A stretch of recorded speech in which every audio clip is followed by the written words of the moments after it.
This should be played at high volume, preferably in a residential area. Ladies and gentlemen, it is now time!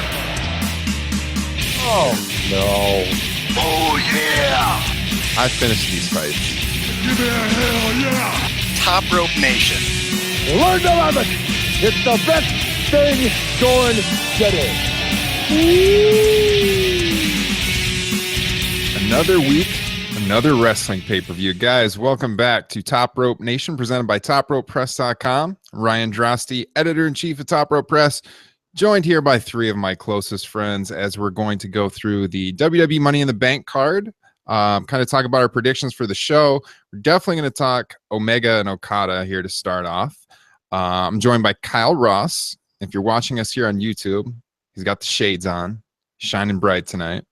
Fresh off a birthing class. So, Kyle, we were glad you could join us after such a life-changing event tonight. Is it bad that when you're supposed to be thinking about the birth of your first child, you are trying to hone your Money in the Bank takes instead? I've been there. I have been there. It happens. Okay. just so we're all on the same page. Good. I can relate. Also here this week, as always, Justin Joint. If you're watching us on YouTube, speaking of children, you can see above him, he has his, his wife's positive pregnancy test and the Finn Balor action figure as he goes back and forth on the camera. Justin, what's going on this week? Not much. All I know is that day one is age. That's it. That's all there is to it. And guys, we've got the old SmackDown recapper from Top Rope Press here in Kyle Ross, and we have the new blood on the show tonight. Perfect show, I thought, for him to join us, talk about his take on Money in the Bank. Mr. Joe Dorien, first time on the show. Joe, what's going on? Nothing much, man. Thank you for having me. I'm probably a little bit biased because I'm a contributor to the website, but huge fan of the show. Glad to be on. We've been talking about having you on for a while. I know you got some experience podcasting, so we're excited about it. And guys, if you haven't checked out Joe's SmackDown reviews on the site, some of the most entertaining writing you'll read each and every week as he picks apart SmackDown, which, Joe, unfortunately, since Kyle left the beat, the show has kind of been going downhill a little bit, wouldn't you say?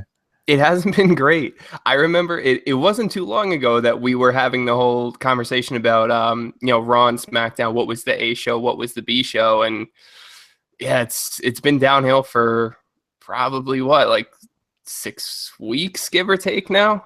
It's been a rough period.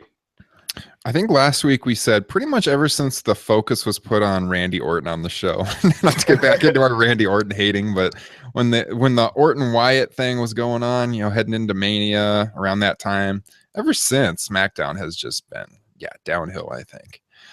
So like I said, hey, we're going to get into New Japan here in just a second, but before we get started, let me get the technical stuff out of the way. If you are listening on iTunes, please hit subscribe, leave a rating for the show. If you're watching us live right now on YouTube, typically, this show is put on live for Patreon supporters. You can check that out, patreon.com/Top Rope Nation. We thought this week, pay-per-view preview, we'd open it up for everyone. So if you like what you see, support us on Patreon. We would gladly appreciate that. And also, I wanted to mention, if you're watching, you see I am sporting this awesome Wrestle or Die t-shirt. And take credit for that. If you're a history buff, you probably recognize that. I designed that t-shirt, you guys. It is available on the Top Rope Press Spreadshirt website. You can go to topropepress.spreadshirt.com. We've got 15% off this week, every single t-shirt on the site. So check that out. All right. So before we went on the air, guys, we were talking about last weekend's Dominion New Japan event. The weekend before that, we had Extreme Rules. So we got like 3 weekends in a row here of big wrestling shows, and I know Justin hasn't had a chance to watch the Okada Omega match, but he's a big Kenny Omega fan, and I saw it. I had a pretty strong opinion on the match. Kyle, who doesn't watch a lot of New Japan Pro Wrestling, Kyle, I know you saw this match. How quickly after it aired did you go watch it, Kyle? Not have too much dead air. It was within 36 to 48 hours, I guess. I think it was Tuesday. I watched it. Monday. I watched it Monday. It's kind of hard to avoid this match with all the talk going on. No, about it was, but sometimes it's just like you want to you want to be able to watch it because the hype. I was already well aware of the hype, and you kind of want to be able to watch it with objective eyes. I have no hot takes on it whatsoever. Just to be clear, I think there's two. When I'm kind of making any sort of argument about it, where it fits into the grand scheme of pro wrestling, I think the only two assumptions I'm going to make or assertions is A, it was a 5-star match. I know there's been certainly a lot of discussion about star ratings recently on Twitter. And B, it absolutely cannot definitively be said as the greatest professional wrestling match of all time. I think that's putting the cart before the horse. I think it's too recent to possibly even say that. That's what Dave Meltzer said about the first match at the Tokyo Dome right off the bat. He said it was the greatest match of all time.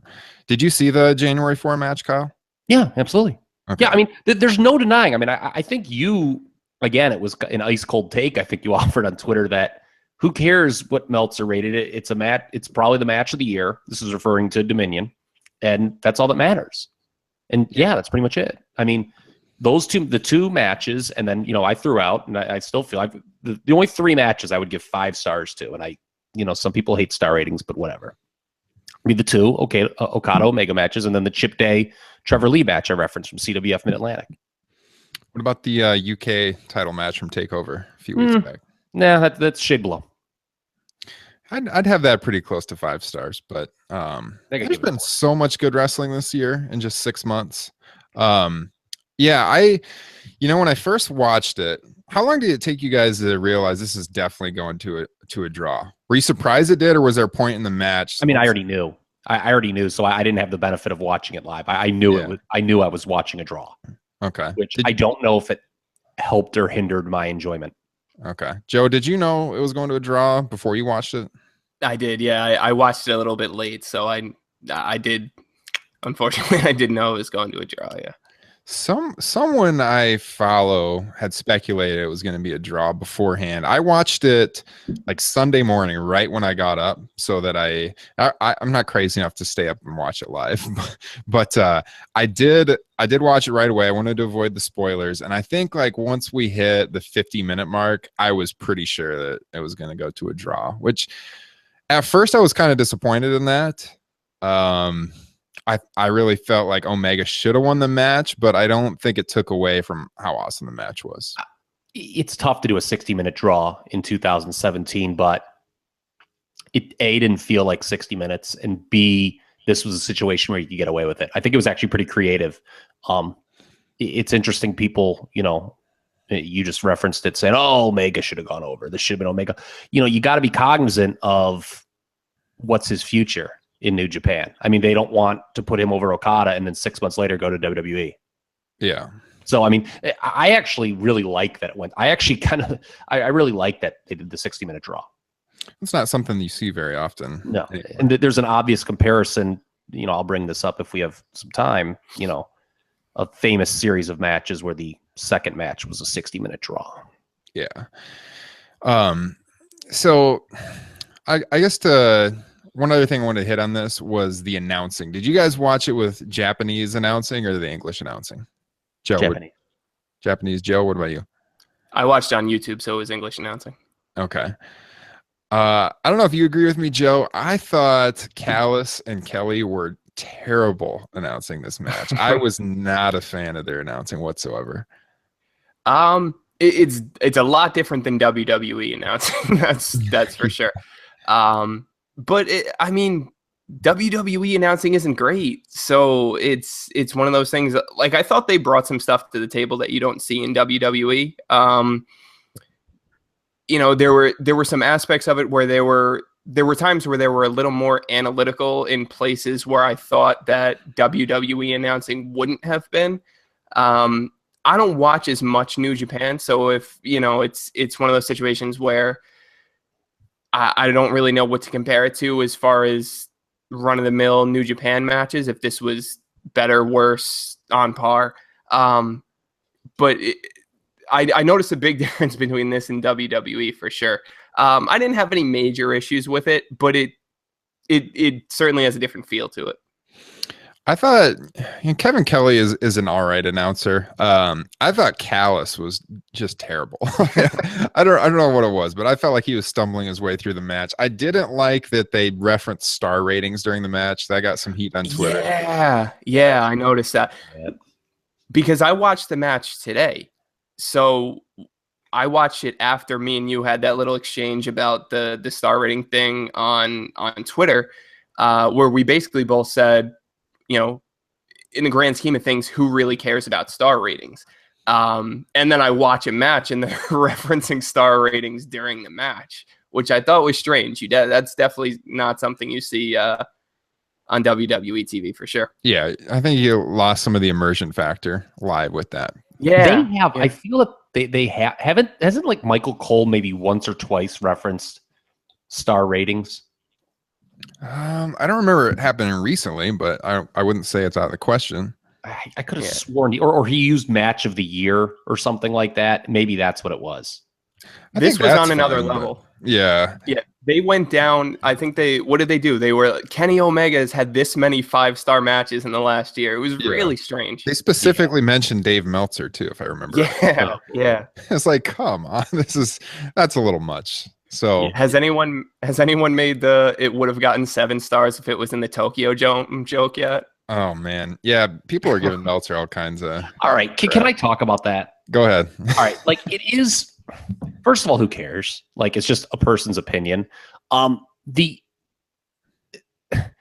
I got angry on Twitter yesterday over something completely unrelated, something that was much more serious. I don't know if you saw that, Ryan. I troll your page just to see your hot takes. I always go to like I get hot politically. I always go to the section where it's like, but to see people getting so up in arms about Dave Meltzer's rating. So like the only issue I take with it, I like star ratings actually because it's just like it is like an analytical way to say, oh, I like this match better than this match. There's certainly flaws in it.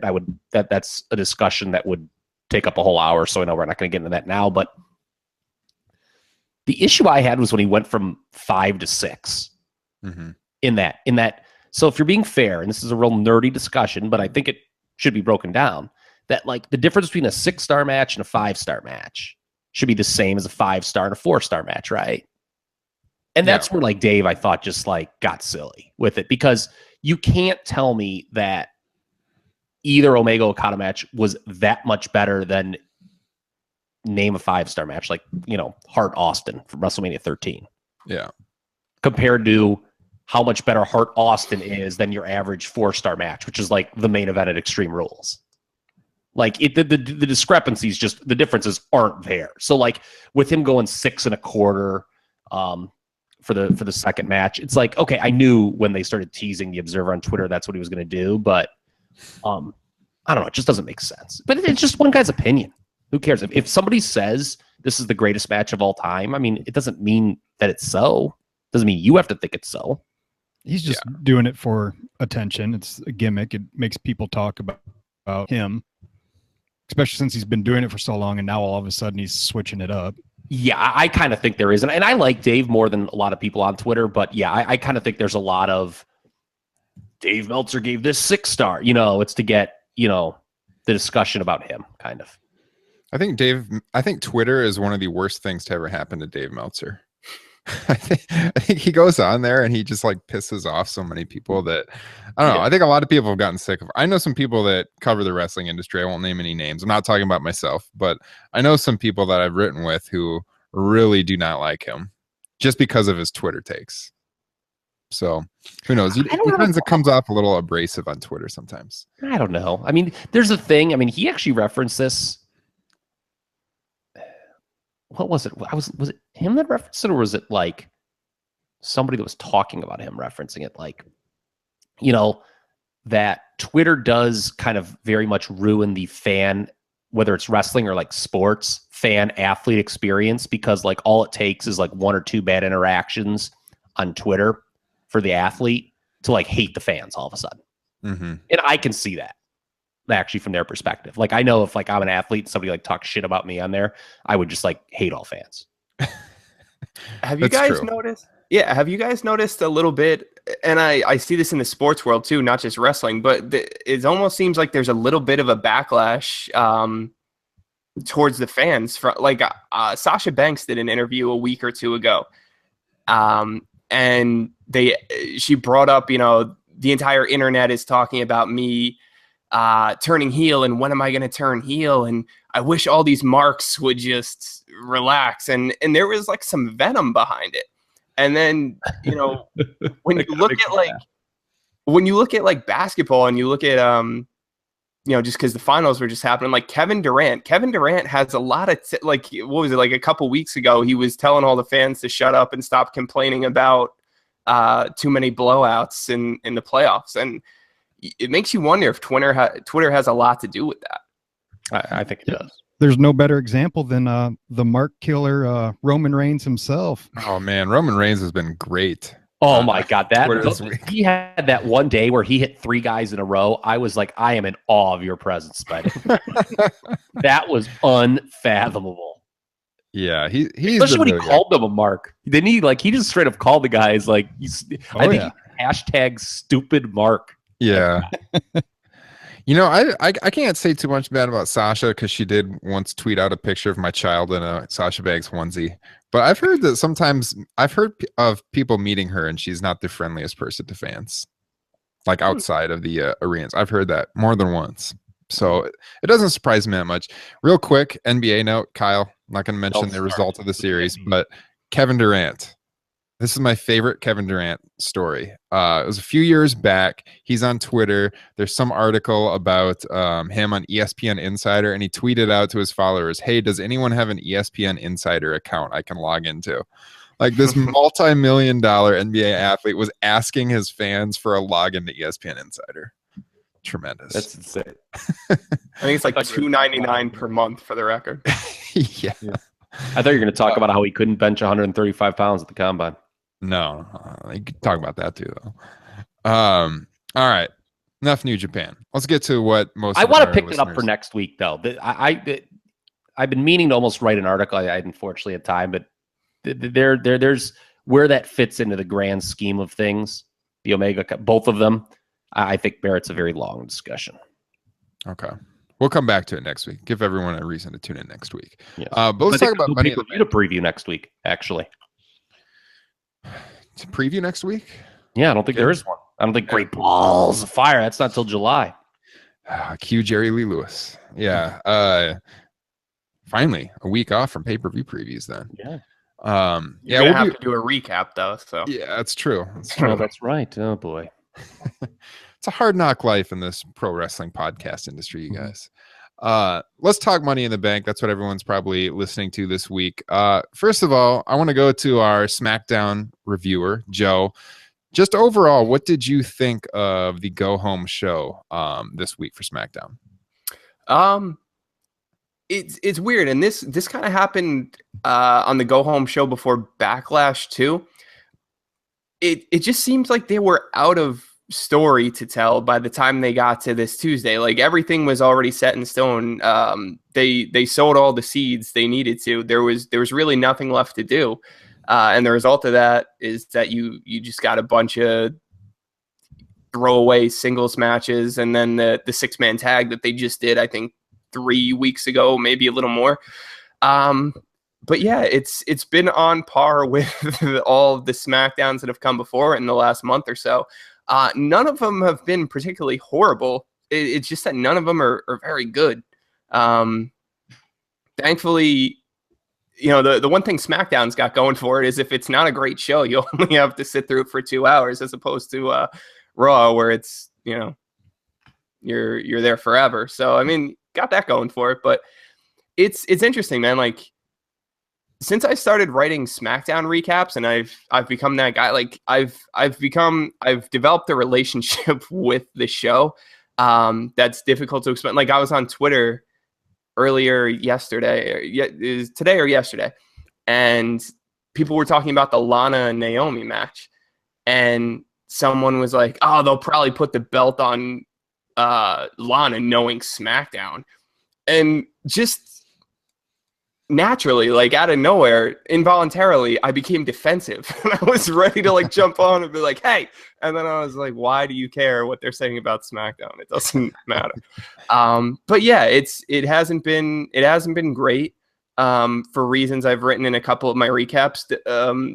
One of the things it doesn't have going for it is all these multi-man matches, which leads WWE to book all these, just swapping out people for one-on-one matches that are all inconsequential. And that's why you get Dolph Ziggler versus AJ Styles twice and neither match really means anything. Or you get a match like Owens Nakamura, but it doesn't really mean anything and it goes 10 minutes long or whatever it is. So it'll be nice after Money in the Bank is over to get back to just some traditional one-on-one feuds where they can really dig in.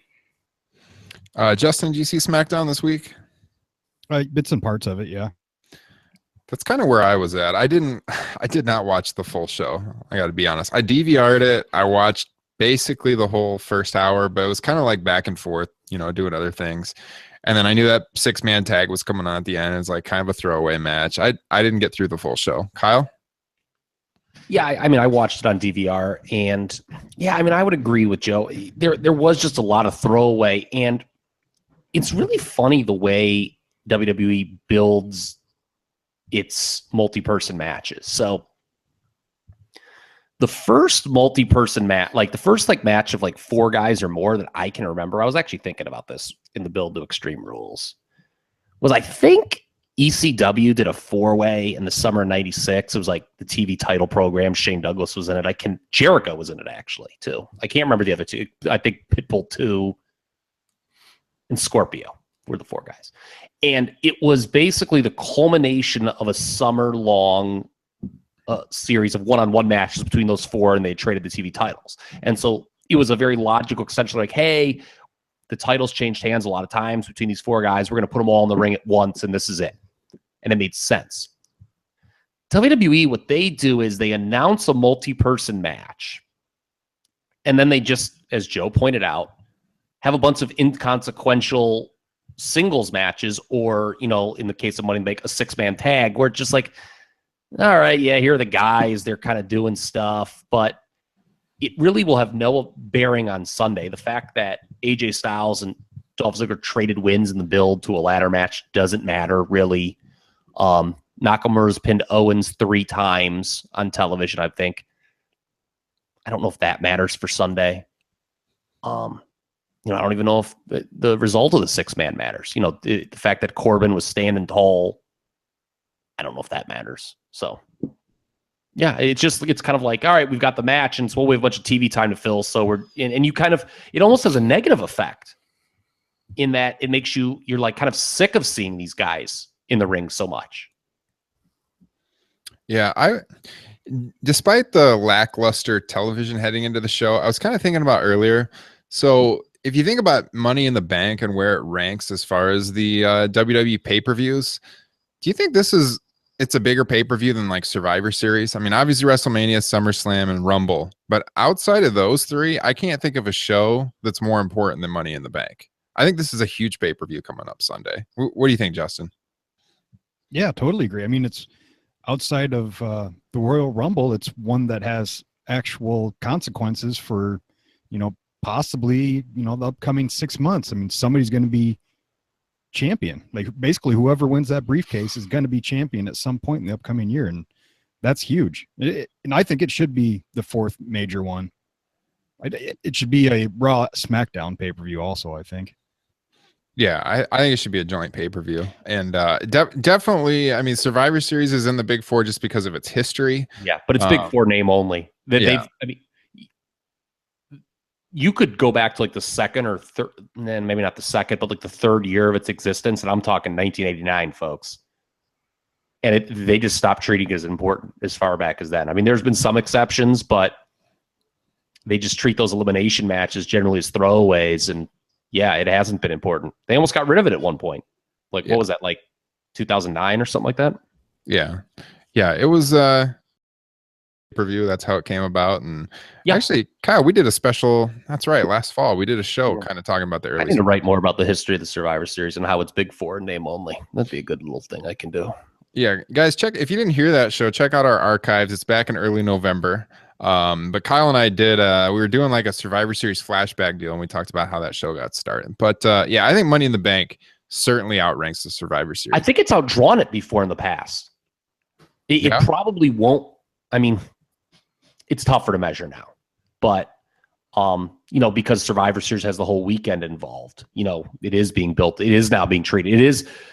I should kind of retract my previous statement. They are treating it now as a big four, doing the whole weekend thing, but that certainly hadn't been the case for most of the last decade plus. Yeah. But I think Money in the Bank has done better numbers than Survivor Series in the past. So we only have it kind of looks like an old Survivor Series card because Money in the Bank has 5 matches?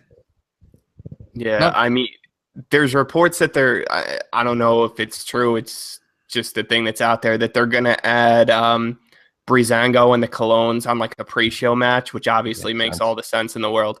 But I don't think that's confirmed yet. Hey, speaking of Breezango, was it just me or that the Fashion Files, when they did the sketch of who attacked Breezy, that kind of looked like American Alpha a little bit? American Alpha's still alive? The forgotten tag team. Didn't PW Insider on Tuesday say, they're thinking about a major angle to get American Alpha Freudian slip. Maybe that's that's interesting. Maybe that's it. I think they actually could use a heel turn because the crowd just never took to them as baby faces at all. Oh, and as we've said on the show before, the worst theme song in the WWE, perhaps. Terrible. Does not get the crowd going whatsoever. No. It also sounds way too much like Apollo Crews theme song. Yeah, I didn't put that together. That's true. It does. It does have like kind of that same opening note to it. Yes. Mm-hmm. Love the Titus brand, by the way. Can't say enough about the Titus brand. That's Justin's guys right there. Oh yeah. How crazy is it that Titus O'Neil is so much more over than anyone than Apollo Crews? I don't think that's the way they intended this to be. Though at least he's kind of made Apollo a little more like Apollo was death when he on those SmackDowns when he'd come up, be like, oh god, no. Now at least it's like you're getting Titus, and they're going international too. I know Abby's thrilled about that. By the way, how they're getting Tozawa into the fold. Didn't we joke about that on the show a couple of weeks ago? Well, yeah, because I saw it coming. Yeah, they were kind of hinting at it. Yeah.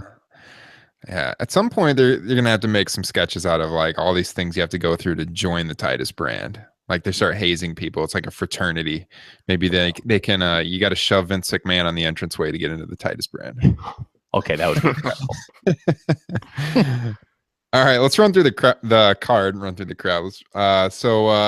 Let's start right off with the women's title match. All right, I've been going back and forth on this one. I actually think this is a pretty difficult match to predict.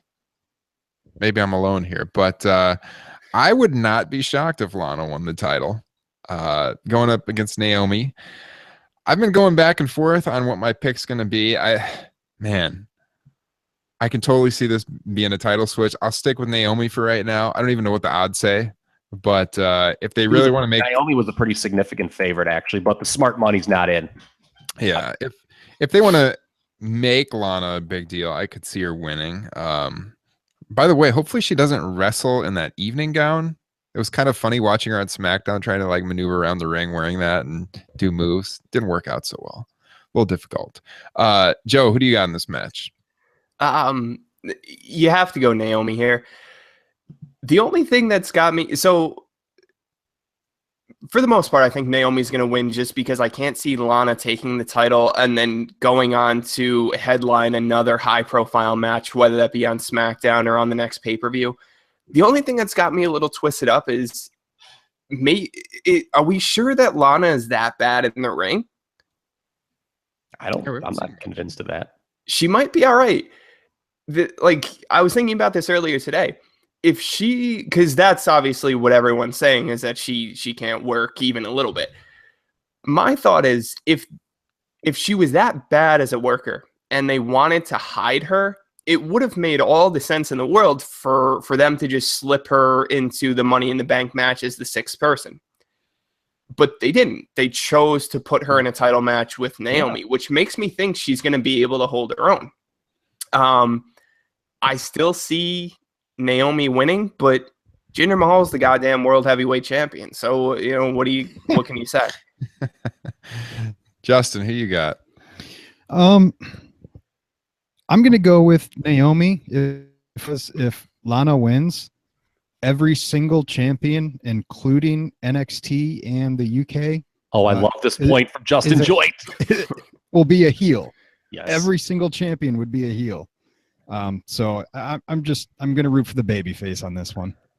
I was wondering if a buddy of mine texted me that. He's like, do you know that like 11 of the 12 champions, including NXT and UK and 205 Live, and the cruiserweight, are heels, and Naomi's the only babyface champion.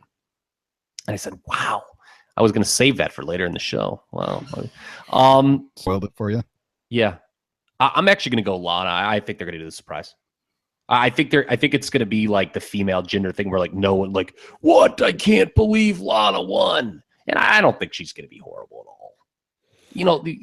Can she work? That's such an objective question. I mean, her goal is not, if you think Lana better get in there and do athletic moves, then you're probably going to be disappointed. And that's also a stupid opinion to have. But can she draw heat? I don't know. Maybe. So, but I think they're going to go for the shock value of her winning. I've heard she's the female Kenny Omega. There you go. Yeah. See, that's where I'm at. This is a tough match to predict. I'm not sure. I'll go with Naomi, but I would not be shocked if Lana won. By the way, I was a little surprised when Lana, started getting so involved in training to be a wrestler kind of full time here, because I remember like a year and a half or a year ago, Kyle, you'll probably be with me on this. Wasn't the talk that Lana like couldn't wrestle for some reason? There was like some medical reason that she couldn't wrestle. I know it was a while ago, but I don't remember that.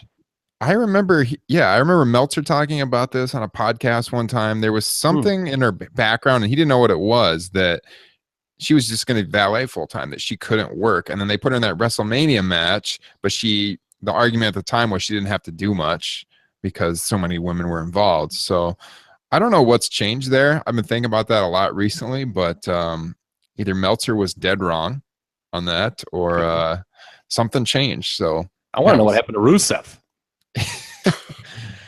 I just watched Rusev playing FIFA on Up Up Down Down the other night, by the way. Oh. He is a tremendous FIFA player, Justin. Hey, he's got great taste in video games. I'll give him that. Unlike myself, who purchased it the other day, and I think I'm the world's worst FIFA player. So maybe I get some tips from Rusev. Let's go to the tag team title match here. So Usos defending against the New Day. And so now that you guys mentioned, I didn't even think about how so many people were heels that were champions. That makes me lean towards the New Day here. I think I'm going to go with the New Day. Let's reverse the order here. Kyle. I don't think it's too soon to change them. I think you build to it. So I'm going to say Usos are. It would be a crime to take the belts off the Usos this quickly, I think. Now that they actually have a real program to do. They won the titles. They didn't really do anything for a little bit. No, I say there's going to be some schmaz finish and we build to a rematch. All right, Justin? Yeah, I agree. I don't think anybody's ready for another New Day title reign quite yet. And the Usos are by far and away the most interesting right now than they've ever been in their career. True. Joe? Yeah, all that stuff. It's probably too soon to make the change now, especially due to the lack of depth on the SmackDown tag team side.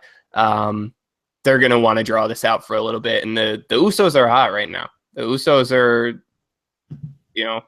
they've promos have been good. That, like I said, it's the most interesting they've been probably since the first couple months they were in here. And it wouldn't make a lot of sense to make the change now unless they do some kind of back and forth thing. Either way, I think it's going to be a long program, at least a couple months. But I think they're staying with Usos here. Yeah, I don't know. I could go either way on that one. I agree with what you guys said. It would make more sense for it to be a slow build, but a lot of times WWE doesn't do what makes the most sense. So To me, you could have this thing culminate where like the New Day fails like multiple times, and then they like do the old Steamboat Youngblood storyline where it's like, you know, if we don't win this time, we'll break up forever. And you know, if the crowd really catches on to that, you're like, hey, these people still love New Day. We can ride these guys out for another nice run. yeah, I'd probably hold it off till bare minimum SummerSlam. Yeah, that's what I'm thinking too. Yeah. All right. Then we get to one of the greatest world heavyweight champions of all time. Guys, how about that entrance? Oh, it's awesome. Entrance. The red carpet rolls down the entranceway. Mhm. Tremendous. Let's hope this is Randy Orton's last hurrah in a world title program for a long time. I mean, look at the SmackDown ratings, by the way. Holy crap. Did you guys see the SmackDown ratings this week? They weren't good. It's like right at 2 million. We're almost dipping below 2 million. I think it was since the brand split, it was the second least watched SmackDown. The only one that did less was the night of the presidential election on November 8th. Yep. So yeah, not looking good. Some people are probably going to want to pin that on Jinder Mahal, but I don't think Jinder Mahal has much to do with that. He hasn't been in the spotlight that long. Randy Orton has been in the main event scene since what now? 3-4 months on SmackDown. Well, I was going to say a decade, but okay. Well, I mean, since the brand split on Okay. SmackDown, yeah. So I don't think anything. Obviously, Jinder Mahal is retaining here. Joe. Yeah, the only thing that makes me question that slightly is they just did the whole like, are they really going to do the exact same finish they did at Backlash with the Singh brother distraction leading to the Colossus or whatever it is, and then the Jinder pin? I mean, they got to find a different way to do it this time, and I don't know how many different ways there are to do it. So that's the only thing that has me questioning it a little bit. But I would think that Jinder's retaining. Yeah, Justin. Don't they have isn't there going to be some like old superstars in Randy Orton's corner? Bob Orton, yeah. The ace, Cowboy Bob Orton. Larry Yep. Hennig, I heard, is going to be there as I well. thought there was a lawsuit. Didn't he have a lawsuit against WWE? Or no, maybe I'm thinking of the other Demolition. Oh yeah, yeah. Yeah, this one's got to go Jinder. I when you said this could be the last hurrah for Randy Orton in the title picture, I was really hoping you'd say in the WWE. Well, that too.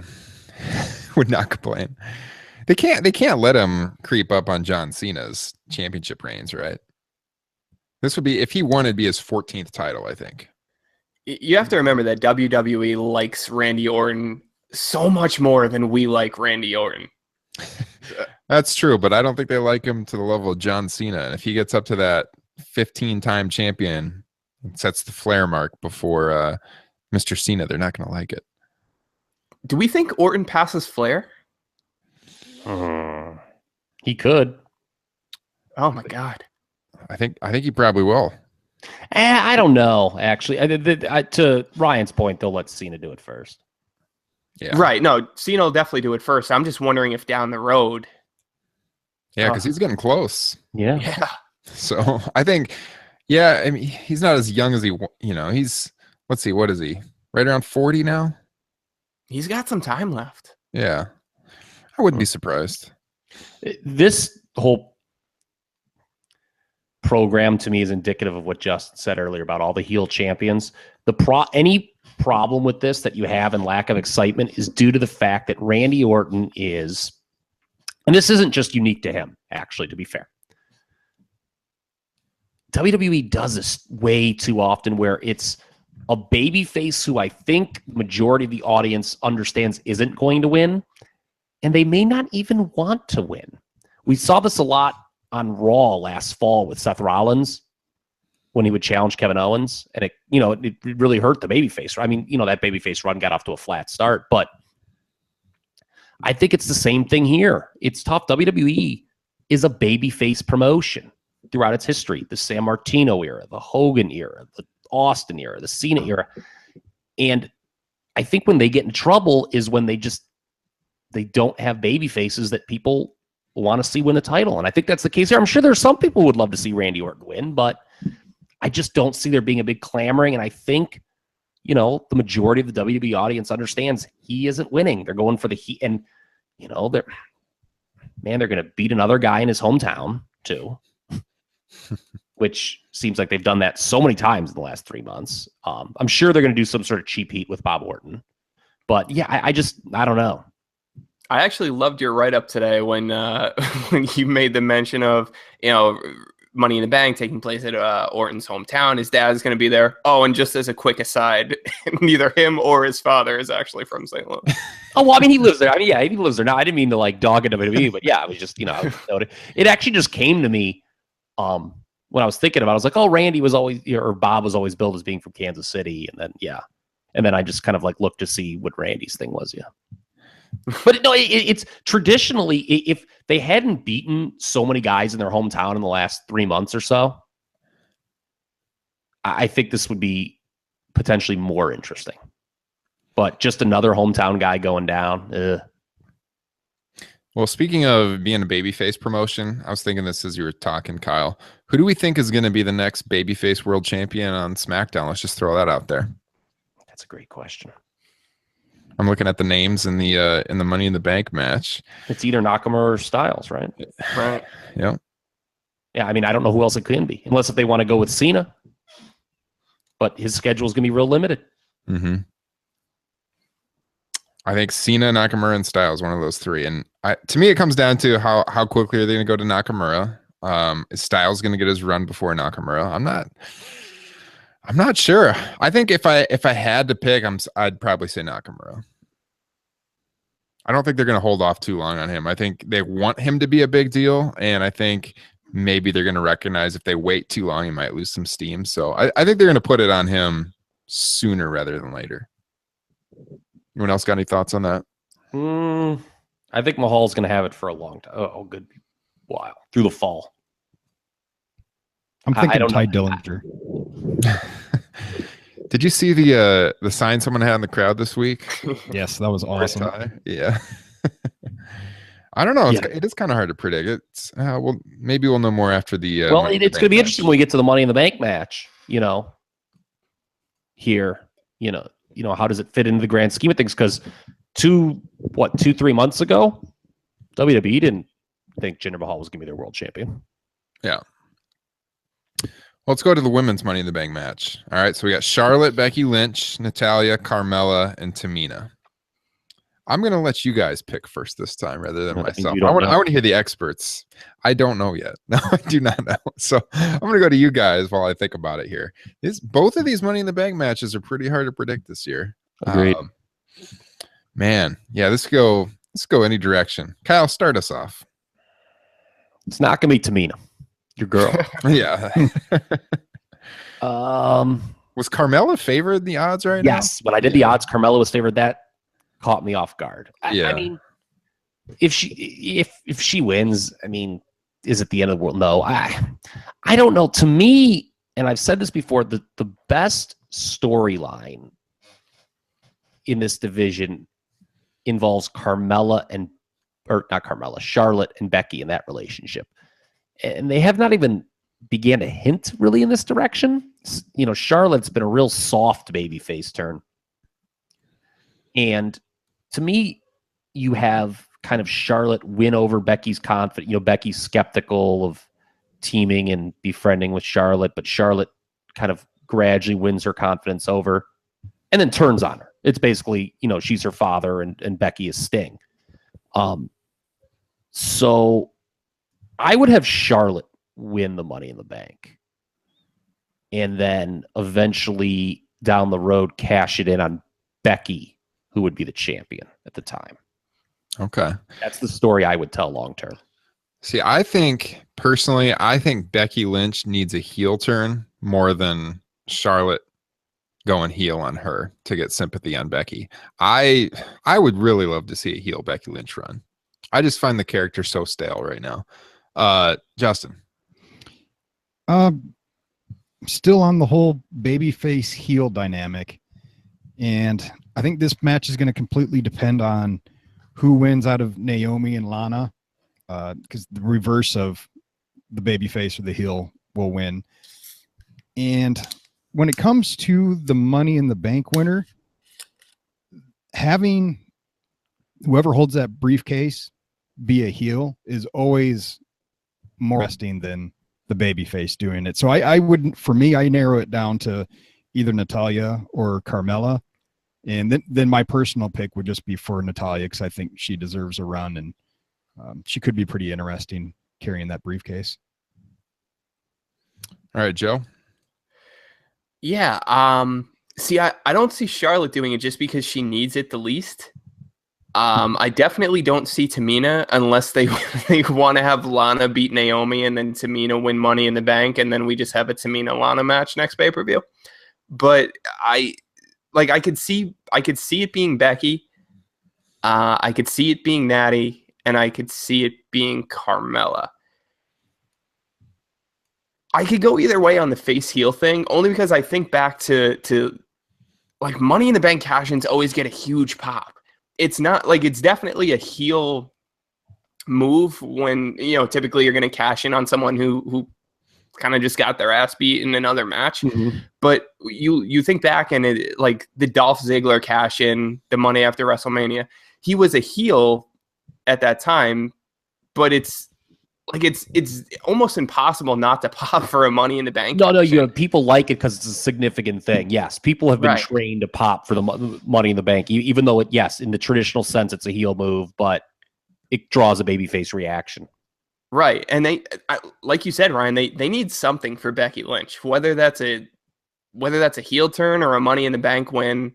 I could see it going either way, but she just toils away anonymously and never really has any good promos, never really has any bad promos, hasn't had a ton, correct me if I'm wrong, of high profile matches. She had the title run, but even that seems super watered down. I could see them doing Becky. I don't look at the odds, so Carmella being favored is a little bit surprising to me. But I could see. I think if I have to pick anyone, it's going to be Becky, but I'm not super confident there. Tell you what, guys, we need to get this Joe Dorien back on the show. He likes my takes. He's a good SmackDown writer. Oh no. I agree. I think Becky Lynch. I'm going to go with Becky Lynch. I think she needs it the most. I think since the brand split, she's really lost out a lot, and I think this could help her. Now, I'd love it if somehow they work to heel turn into her winning, but I think even if she stays face, winning the Money in the Bank would help out a lot. So I think, I like how Joe said Charlotte certainly doesn't need it. No, I would agree with that. That's for sure. So I think I would have to go push comes to shove Becky Lynch. All right. I just noticed something. Yeah. As I look at myself here in this little bottom right corner, I look a lot like Hot Stuff Eddie Gilbert, I think, in my opinion. It's funny you mentioned that because I just posted the link on our Facebook page, and the preview, like snapshot of the YouTube video right now, is you, like a close up of you with those sunglasses on, Kyle. Oh wow, okay. That's staring our thousands of followers. I look like Hot Stuff Eddie Gilbert, circa 1989. Man, he rocked these kind of shades back then, I think. Oh man. All right, so this one we might have some spirited debate on, because this main event, man, I could see this. I could basically see the Money in the Bank briefcase going to everyone besides Dolph Ziggler. I mean, like every single other person you can make an argument for. Now watch Ziggler win and make me look like a complete fool. But, I don't think he's going to win. No, I don't think so. I could see every single one of these guys winning. I think Corbin's been most people's pick going in. Some of it you might have an idea after the women's match, because like if a heel wins there, you'd think maybe a babyface would win. I don't know. I've been going back and forth all week between Corbin and actually Owens. With Nakamura maybe on the side a little bit. Yeah, I don't know. Man, as much as Corbin has lost in recent weeks, it seems like in WWE booking style, he would win just based on all the losses he's ate against Sami Zayn. I'm leaning towards Baron Corbin right now. Kyle. He was kind of the conventional choice coming out of Mania, but again, that was before the decision to go with Jinder was made. Again, you've got to take a look at the WWE World Title picture and how that's going to work. So Jinder's going to hold on to it for a while. And if you have a heel Money in the Bank winner, they're not going to beat Jinder. It could be a deal where they cash in quickly on the guy who beats Jinder. I don't think it's going to be Sami Zayn. They don't treat him serious enough. Yeah, I've seen some stuff online where people are really thinking it's going to be Sami Zayn over the last couple of days, but I don't see it either. I guess they could treat it because, again, the way WWE books, he hasn't been booked the strongest. I don't think it's going to be Nakamura. No, I think Nakamura's first world title win on the main roster has to be a bigger deal than a cheap Money in the Bank. Yeah, that'd be silly. And I don't think AJ needs to win it. It doesn't bode well that Nakamura finished SmackDown on top of the ladder. That's a little too telegraphed. Yep, there you go. Yeah. I'm gonna go with Corbin. I'm gonna stick with Corbin. Just because Owens has the US title. It'd be kind of weird to be the US champion and Money in the Bank. I don't know. I'm gonna go with Corbin. I think Corbin legitimately needs it back, to be honest with you. They didn't give him the Intercontinental at WrestleMania because everyone whined about the SmackDown women needing to be on the main show. So yeah, I think Baron Corbin actually really needs this. And it would make sense. Rising star. Yeah. Justin? I mean, Corbin has been losing a lot, so that does mean he'll probably end up winning. My personal choice, I would love to see Sami Zayn. I don't think Nakamura will win because it would be very hard for him to do his entrance while holding that briefcase. I don't see AJ Styles or Owens getting it because they're going to continue to feud over the U.S. title. Although I think Owens as Money in the Bank winner would be incredible, and obviously Dolph Ziggler there is just going to steal the show. Yeah, I'm going to go Baron Corbin. Wow, we're all agreeing so far. All right, Joe. All right, so process of elimination, like you said, AJ Styles is in the same realm as Charlotte, as needs it the least. Kevin Owens is probably going to be occupied with Styles in United States Championship stuff. So that leaves Knock, who finished the match on Tuesday on top of a ladder, which is not a good sign for him. Baron Corbin, Sami Zayn, Dolph Ziggler. Thinking about Dolph Ziggler winning Money in the Bank just makes me sad because it makes me remember when people liked him and when he was fun to watch. And that seems like so long ago. Sami Zayn, I don't think will win, but I'm with Justin in saying that I would love him to win. And WWE has been paying a little bit more attention to him lately. I wrote a little bit about him in my last SmackDown recap, kind of what they're doing with this character and how they're evolving him and adding some nuances to him. And that could mean nothing at all, or it could mean something. Who knows? I don't want to pick Baron Corbin because everyone else picked Baron Corbin. But I feel like it's going to be Baron Corbin. Yeah. I think if I narrow it down to two, it's Corbin and Zayn.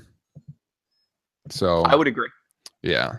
Hey guys, real quick, just a side, I just tweeted from TR Nation podcast. You're gonna want to check that out. But sorry to interrupt. Go ahead. Go ahead. Tell us what's it say. Oh no, it's better to be seen. Oh no. Oh God. All right. Oh my goodness, this is absolutely incredible. Oh my God. Is it, for those of you listening, it is a picture of Hot Stuff Eddie Gilbert tagged at TRP Kyle. That is tremendous. The hair, the glass, different color sunglasses, same style. He's a little more tan than you are, Kyle. Yeah, I know. I got to hit the booth. But he's got the beard going. That is a pretty good light. I might have to Photoshop that later and put your head on his body there. Look out for that. Follow us at TR Nation Podcast, guys. Check that out. It'll be in our media section. All right. Well, I'm looking forward to this pay-per-view, though. I think Extreme Rules a few weeks ago, 2 weeks ago now, what? That was a really good show. Talked about that last week. I think this has the makings of a really good show. The Money in the Bank matches are going to have some serious time with there only being 5 matches on the show. So I would be shocked if this was not a really good pay-per-view. WWE always comes through when you least expect it. Yeah. Although I don't think it's going to rival Dominion. That was a hell of a show. We didn't even talk about the other 2 matches that were close to 5 stars on that show. Yeah, it probably won't. You're talking Takahashi and Kushida was an awesome match. Naito and Tanahashi. If you haven't seen any of New Japan Dominion, check those 3 matches out for sure as you prepare for Money in the Bank this weekend. All right, guys, any closing thoughts before we wrap this up? Kyle, I see you took the sunglasses off. What if I just started talking about Battle Bowl again and didn't let you end the show? Like last week. Yeah. Like wrapping it up. All right. By the way, WCW Battle Bowl, man, that was a hell of a concept. You know, bring that back. I really enjoyed Battle Bowl. I liked it as a kid. Good. I don't know, as an adult, maybe I would have gotten bored with it, but I liked it. Yeah, it'd be good for a 3-hour Raw. Once every year. Yeah, I could go with that. Mm-hmm. Do you guys see there was some talk about Raw maybe going back to 2 hours on their next TV contract? Ooh. I mean, look, here, with this whole ratings thing and everything, like, I just, like, to me, it's like a debate not worth having. Like, the verdict will come in when that TV contract is renegotiated. Like, whether or not these ratings matter. Because the issue is USA, if they were to, like, if WWE were to play hardball, like, is USA going to be able to replace those 5 hours of programming a week? I mean, with what, Suits? Yeah, I mean, as much of their audience. What shit show that is. Burn Notice. Yeah. Burn Notice, yeah. Yeah, as much as their audience as they've lost the last couple of years, it's still one of the highest rated shows on cable. Yeah, it's nowhere. Yeah, it's nowhere near what it was doing, and how much of the audience that's tuned out is pretty staggering. If you look at our ratings articles on Top Rope Press from like 2-3 years ago, holy crap, it has been quite the drop off. I mean, people are still consuming the product. I mean, I don't know. I mean, the whole thing with YouTube, like I don't know if you guys saw, like, that Lesnar Joe angle did incredible numbers on YouTube.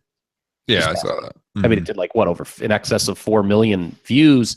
And, you know, I don't know if that, no, I mean, that's good for WWE, I guess, but it's not really good for their relationship with USA. Because USA doesn't want people to give WWE all this money only for, you know, this huge portion of the audience now to consume them via YouTube. The crazy thing about it, so we're talking viewership here, but, you know, ratings is like a percentage of the people who have access to the channel that watch it. So, but if you look at the raw viewership totals, it's surprising that, you know, we talk about cord cutting and stuff these days. Way more people have access to the USA Network right now than did like in the 90s. Believe it or not. More people have access to the USA Network, and yet that viewership number keeps going down and down and down and down. So, yeah, to me that's a little shocking, but yeah, people like still didn't have cable in like the 90s. Yeah. So I don't know. I don't see it turning around anytime soon. This week there was no excuse about NBA or NHL. Raw had one. Raw went against the NBA. Yeah, but I mean, yeah, SmackDown at 2 million viewers. I mean, they're going to be under 2 pretty soon. So, yeesh. Just a couple years ago, they were like 4 million was like, you know, pretty regular. We're like half of that. So it was taped back then. Yeah. Yeah. So we'll see what happens. But either way, WWE always comes to play on these pay-per-views, and I think it's going to be a pretty good show. So anyone else? Kyle, anything besides Battle Bowl you want to talk about? No. You know, Missy Hyatt used to draw the names for Battle Bowl. You know who used to sleep with Missy Hyatt? Who didn't used to sleep with Missy Hyatt? Well, Hot Stuff Eddie Gilbert was one of many. I should have known that's where that was going. All right, guys, thanks for watching. On that note, click the subscribe button on YouTube, on iTunes. Sorry, honey, if you're listening. Mrs. Ross, we're sorry. We'll edit that out. Yes. Actually, probably not. Maybe I'll throw in the Eddie Gilbert theme song. All right. Enjoy Money in the Bank. We'll be with you next Thursday night. Take care.